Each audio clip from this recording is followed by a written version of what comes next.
Alhamdulillah wassalatu wassalamu ala Rasulillah wa ala alihi wa sahbihi wa man tabi'ahum bi ihsan ila yaumil qiyamah. Amma ba'du. Asyhadu an la ilaha illallah wahdahu la syarikalah wa asyhadu anna Muhammadan abduhu wa rasuluh. Ilamu rahimakumullah. Fa in asdaqal hadits wa ahsanal kalam kalamullah ta'ala wa khairal hadi hadi Muhammadin sallallahu alaihi wasallam wa syarrul umuri muhdatsatuha fa inna kulla bid'atin dhalalah. Ma'asyiral muslimin wal muslimat, a'azani Allah wa iyyakum jami'an. Bapak-bapak dan ibu-ibu Majelis Taklim Masjid Asy-Syuhada Dombilan Sukoharjo, yang mudah-mudahan selalu mendapatkan rahmat Allah Subhanahu wa taala. Alhamdulillah, kita bersyukur atas segala nikmat yang Allah Subhanahu wa taala berikan kepada kita. Mudah-mudahan Allah Subhanahu wa taala memberikan tambahan kenikmatan kepada kita disebabkan rasa syukurnya kita terhadap nikmat-nikmat yang Allah Subhanahu wa taala berikan kepada kita, sehingga kita bisa menjalankan ibadah-ibadah yang Allah Subhanahu wa taala tuntunkan kepada kita dengan lancar. Ibadah kita diterima oleh Allah Subhanahu wa taala dan dijadikan hujjah, pemberat timbangan kesolehan kita kelak di yaumul qiyamah. Salawat serta salam mudah-mudahan selalu kita haturkan kepada qudwah hasanah kita, Nabiur Rahmah, Nabi Muhammad sallallahu alaihi wasallam, beserta keluarga, para sahabat, kemudian para istrinya, dan tidak lupa juga para pengikutnya yang senantiasa setia di atas jalan kebenaran hingga yaumul qiyamah kelak. Ma'asyiral muslimin, a'azani Allah wa iyyakum jami'an. Kita akan melanjutkan materi kita, yaitu tentang pembahasan hadis-hadis pilihan sebelum atau hendak menjelang buka puasa. Dan pada pertemuan yang lalu kita membahas salah satu hadis yang diriwayatkan oleh Abu Hurairah dan dari jalan yang banyak, Bukhari, Muslim dan sebagainya, tentang hadis man salaka tariqan yaltamisu fihi ilman sahalallahu lahu bi tariqan ilal jannah. Dan kemarin yang baru menyetorkan hadis baru Pak Narti nggih? Nah, ada lagi yang hafal hadisnya Pak? Insya Allah dapat hadiah umroh. Pak Narti hafal itu. Hadiahnya langsung hafal beliau. Hadiahnya umroh. Doa. Ada yang hafal hadisnya Pak? Ini hadis yang masyhur, hadis yang sangat terkenal di kalangan kaum muslimin. Kalau enggak hafal periwayatannya, minimal lafaz hadisnya, matan hadisnya. Ada yang hafal? Nambah lagi? Hafal Pak? Loh, yes. Oh, kemarin enggak masuk. Hadisnya mudah, Apa? Man salaka tariqan yaltamisu fihi ilman sahalallahu lahu bihi tariqan ilal jannah. Itu hadis tentang mudahnya kaum muslimin mendapatkan surga. Ini gitu kan. Rasulullah sallallahu alaihi wasallam bersabda, man salaka tariqan yaltamisu fihi ilman.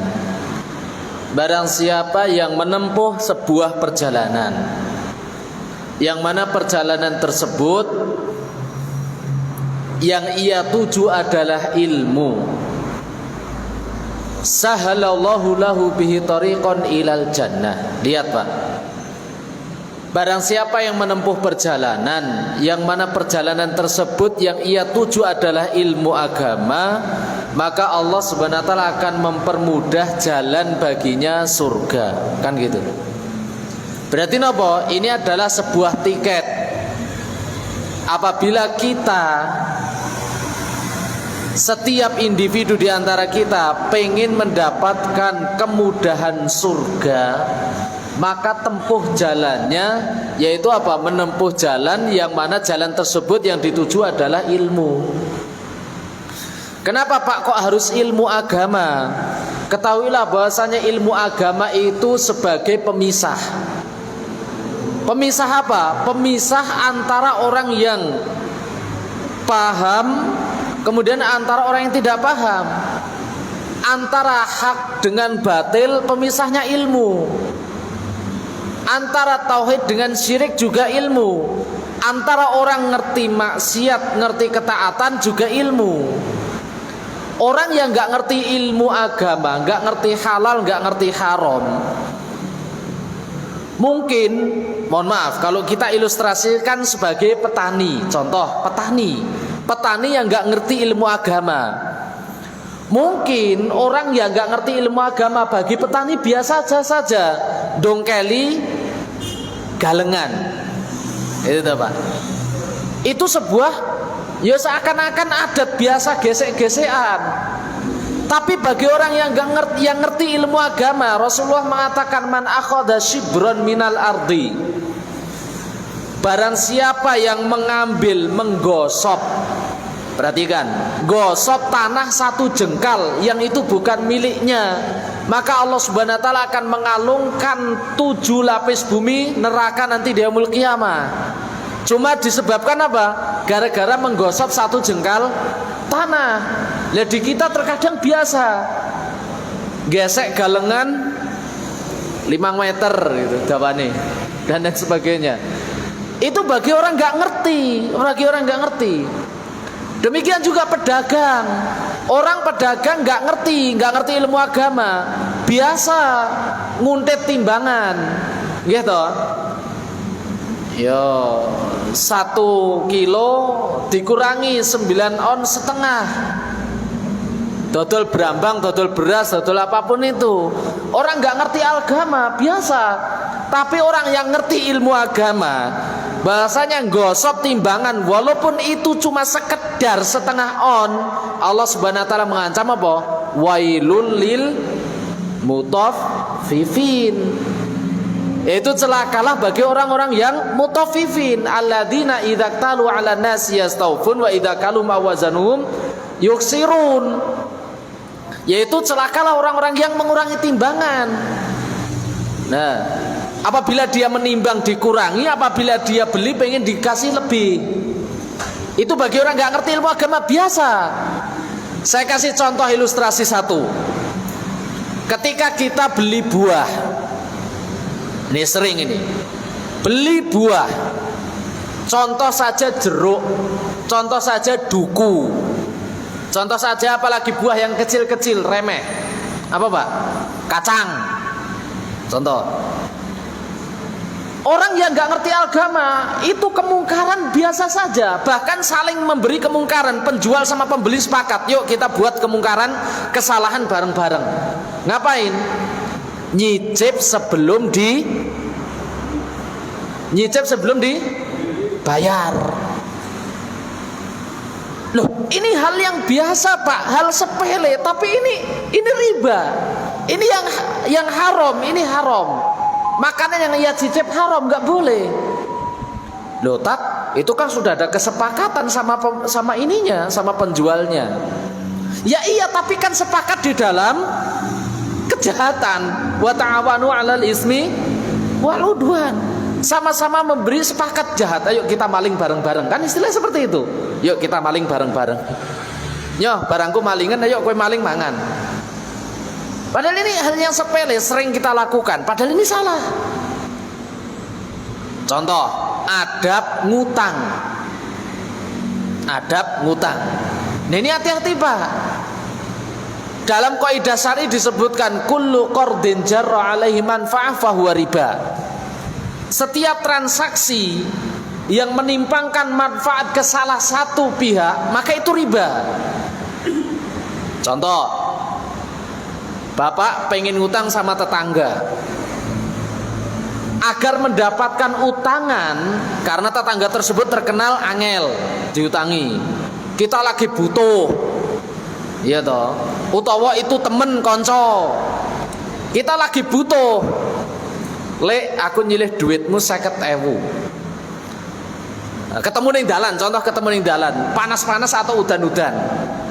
Lek arep nganti, arep bali mulai, mau pulang ke rumah.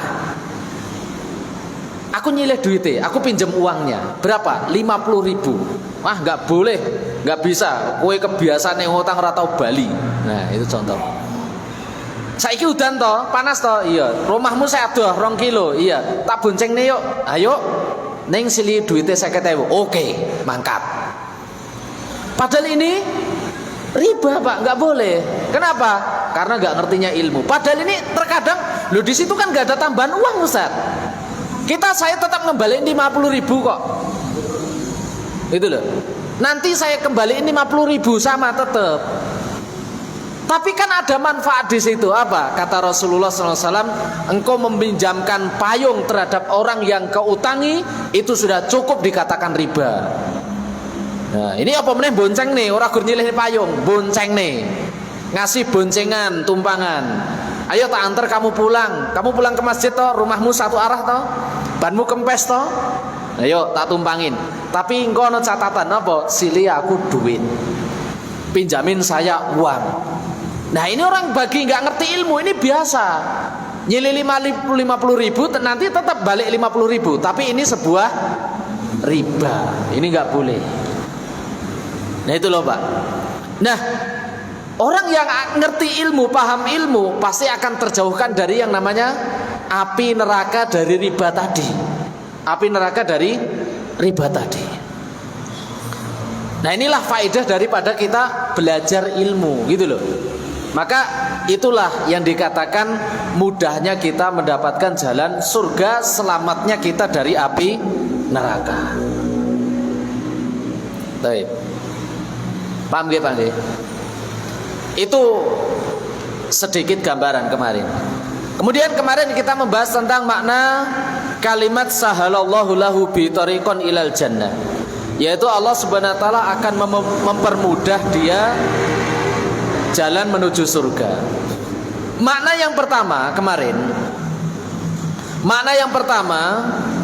di antara makna dipermudah jalan menuju surga, makna yang pertama kemarin adalah apa Pak? An yursidahumullahu ala ilmin nafi', yaitu dia akan dianugerahi oleh Allah Subhanahu wa taala ilmu yang bermanfaat. Apa yang dimaksud ilmu bermanfaat itu Pak? Ilmu bermanfaat adalah ilmu yang ketika ia ketahui kemudian dia amalkan, kemudian apa? Setelah dia amalkan dia dakwahkan. Hasil daripada dakwahnya orang-orang sekitarnya mengikuti, itu alamatnya, itu tandanya. Siapa yang paling berhak mengikuti? Keluarga. Nah Pak, ini penting. Ini pembahasan yang penting. Kenapa Pak?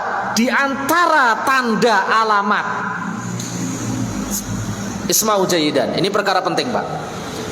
Di antara salah satu saya katakan tanda alamat kita belajar, kita mendapatkan ilmu, tetapi ilmu kita tidak bermanfaat, ilmunya nggak bermanfaat, adalah orang sekitar kita, orang terdekat kita nggak mendapatkan cipratan ilmu tersebut.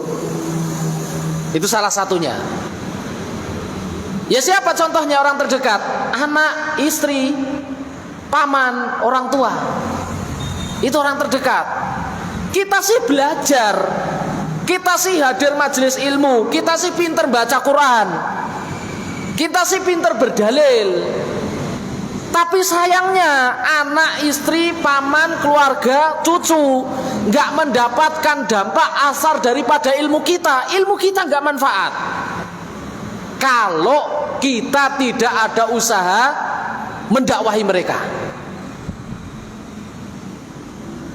Nah, itu loh Pak.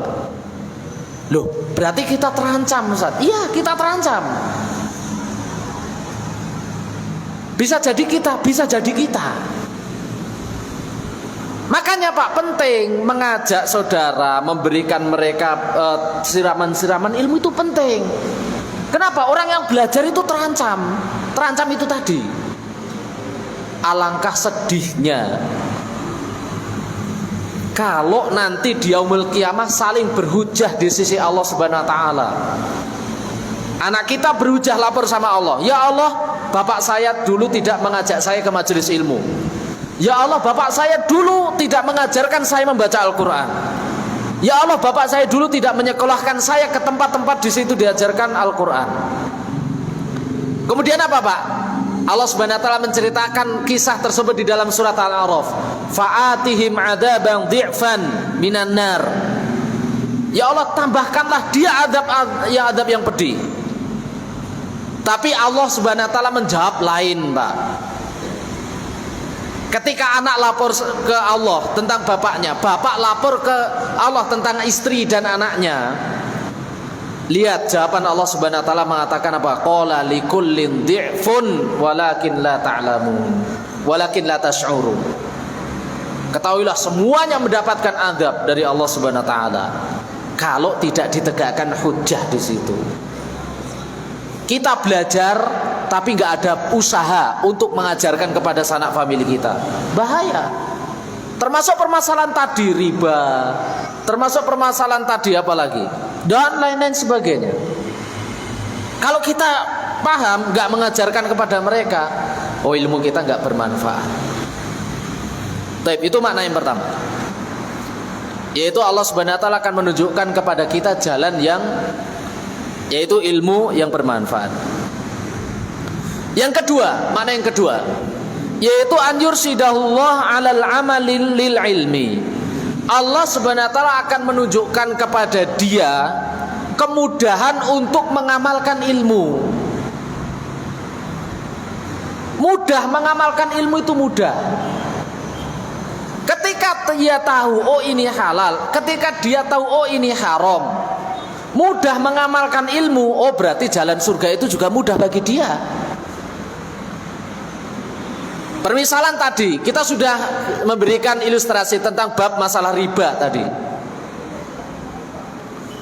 Kita bonceng nih, memberikan boncengan kepada orang yang kita utangi. Termasuk apa tadi? Riba. Itu sepakat. Itu riba. Kita bonceng nih terhadap orang yang kita utangi, yaitu kita mintai pinjaman, mintai utang. Itu adalah riba. Atau minjem 10.000 balik nih 10.500, itu jelas riba, jelas riba. Kita paham, oh ternyata ini riba toh, ternyata ini nggak boleh toh. Nah, kemudian dia sudah paham, lalu dia tinggalkan, mudah untuk meninggalkannya. Berarti apa? Orang tersebut diberikan hidayah, petunjuk oleh Allah Subhanahu wa taala untuk mudahnya dia mengamalkan ilmu. Mengamalkan ilmu. Itu ilustrasi, permisalan, contoh. Contoh yang lain banyak, kalau bikin kiasan lebih banyak lagi.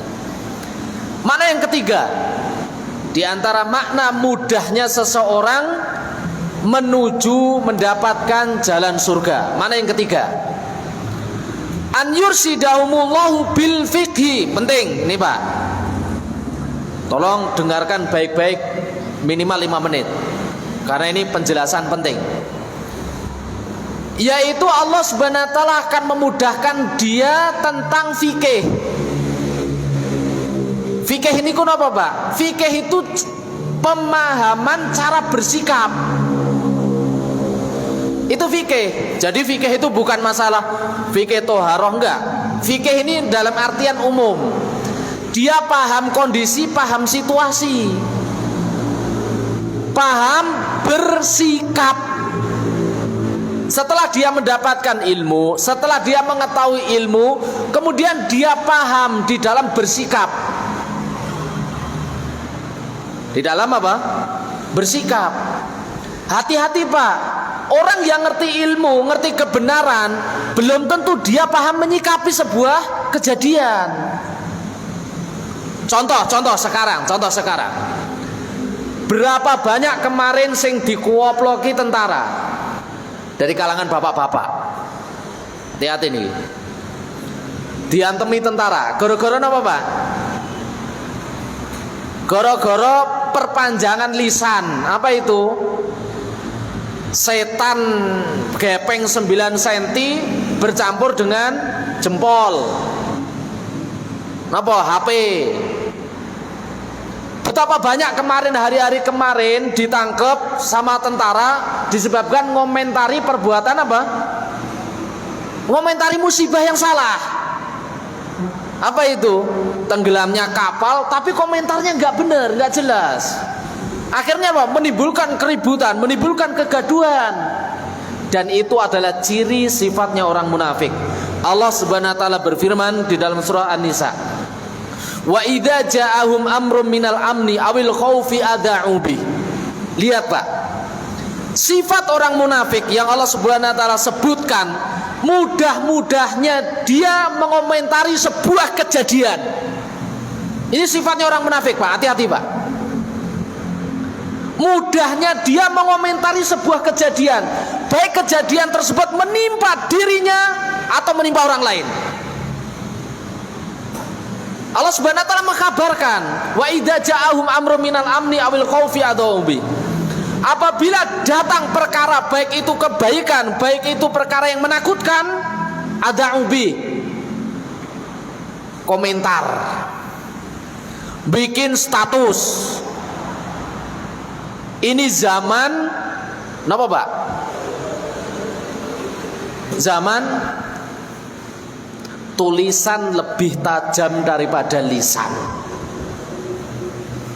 Sekarang lisan susah, pengen ceramah susah. Ekspresinya melalui tulisan. Zaman yang mengerikan, tulisan lebih ngeri daripada lisan. Tulisan perpanjangan daripada lisan. Akhirnya apa Pak? Naudzubillah waliyadzubillah. Bikin keraguan dari kaum muslimin. Betapa banyak kaum muslimin yang ragu terhadap berita kemarin. Membikin persepsi masing-masing. Ada yang persepsi diserang, ada yang persepsi apa meleh? Ranjo, ada persepsi apa meleh? Macam-macam. Ada yang komentarnya buruk, mudah-mudahan napa kemarin? Nah, mudah-mudahan yang tenggelam bla bla bla bla bla dan sebagainya. Waliyadzubillah. Pak, itu musibah. Pertama, sikap kaum muslimin ketika mendapati orang lain terkena musibah apa? Berdoa untuk dirinya. Nggih napa mboten? Berdoa untuk dirinya. Tujuannya apa? Agar musibah tersebut tidak menimpa dirinya. Apa doanya? Alhamdulillahilladzi afani mimma btalaka bihi wa faddalani ala katsirin mimman khalaqa tafdila. Apal Pak? Mboten apal mengke dilok rekamannya. Penting Pak, ini penting Pak. Doa ini penting. Apabila Bapak berkunjung ke orang sakit, melihat saudara kita tertimpa musibah, ada bencana gempa bumi, longsor, tsunami, tenggelam dan sebagainya, segera baca doa itu Pak. Terkena covid, terkena virus, terkena bla bla bla dan sebagainya. Rasulullah mengatakan, siapa saja yang membaca doa tersebut, maka apa? Orang yang membacanya doa tadi tidak akan terkena musibah yang semisal. Segera baca doa itu Pak. Ini pusoko penting ini. Apa doanya? Alhamdulillahilladzi afani mimma btalaka bihi wa faddalani ala katsirin mimman khalaqa tafdila. Ini doa penting. Ini doa penting yang seharusnya kita baca ketika kita melihat sebuah fenomena keburukan. Karena itu tadi Pak, tidak kurangnya dewasa di dalam bersikap menimbulkan fitnah. Termasuk sama bapak-bapak, ibu-ibu juga sama. Kita percaya Allah As-Somad. Allah As-Somad niku napa? Allah itu tempat bergantung yang maha menyelesaikan urusan. Terkadang kita tertimpa kesusahan, tertimpa trouble masalah, gak mengadu kepada Allah, justru ngadune sama Facebook. Nah, itu zaman Pak. Ngadune sama status WA, status ke Facebook dengan tujuan apa Pak? Tujuan agar dilihat orang lain kalau dia susah. Padahal Pak, la yahillu lil muslimin ayyurawi'a musliman. Gak boleh seorang muslim, muslimah, ummahat juga sama, ibu-ibu juga sama, bapak-bapak juga sama, menampakkan kesedihan kepada orang lain dengan tujuan orang lain simpati. Gak boleh. Rasulullah itu Pak, ketika mendapatkan kesedihan dibungkus dengan kebahagiaan. Contoh, Rasulullah ketika mau makan pagi, nggak ada makanan. Tanya ke Aisyah, ada makanan atau tidak? Nggak ada. Masalah bukan ini dalam keluarga, masalah.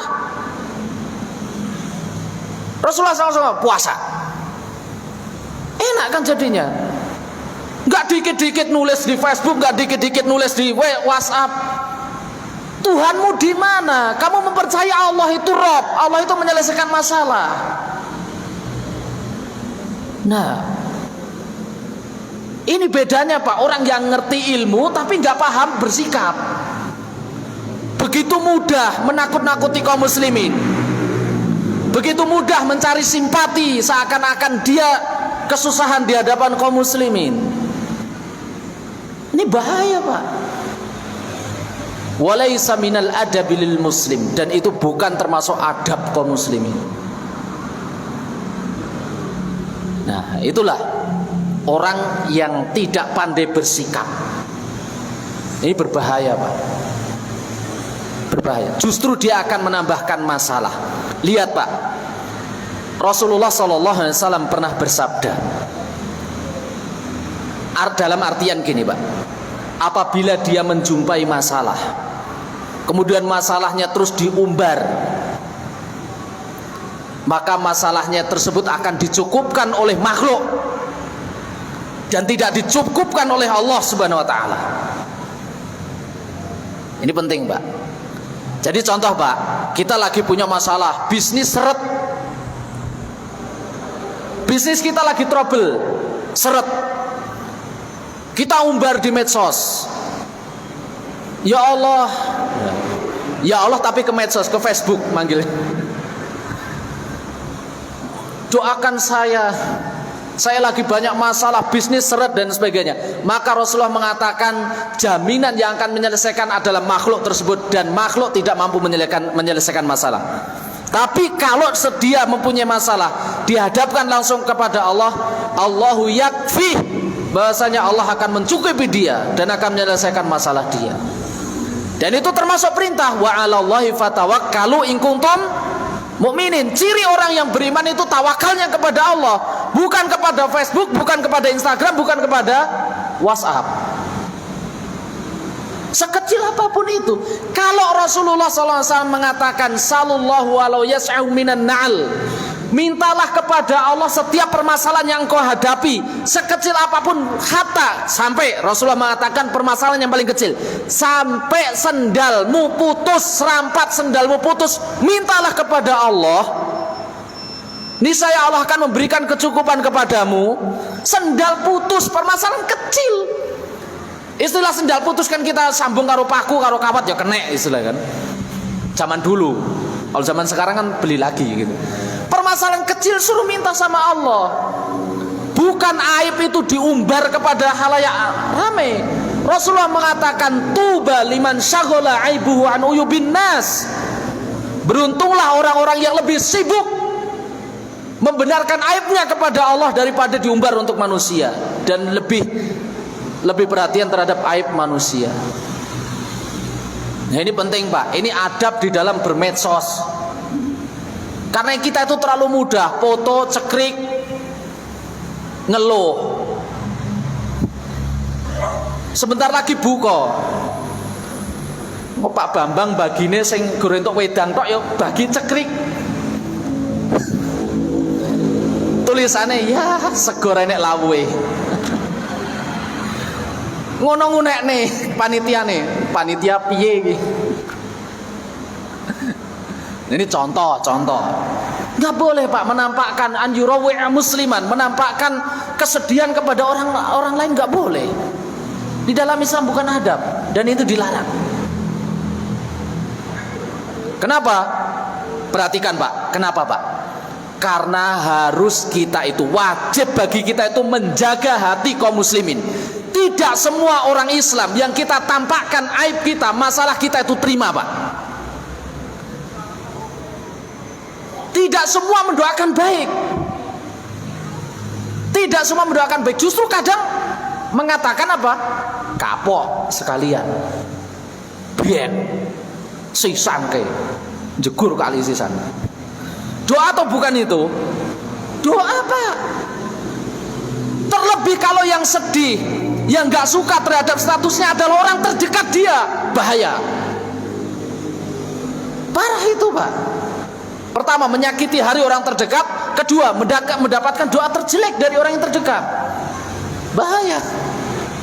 Biar ke sisa. Dan itu tidak akan pernah menyelesaikan masalah. Tauhidnya kurang. Dia mengakui baca setiap hari Allahus Somad, Qul wallahu ahad, Allahus Somad. Mana praktek Allahus Somad kita?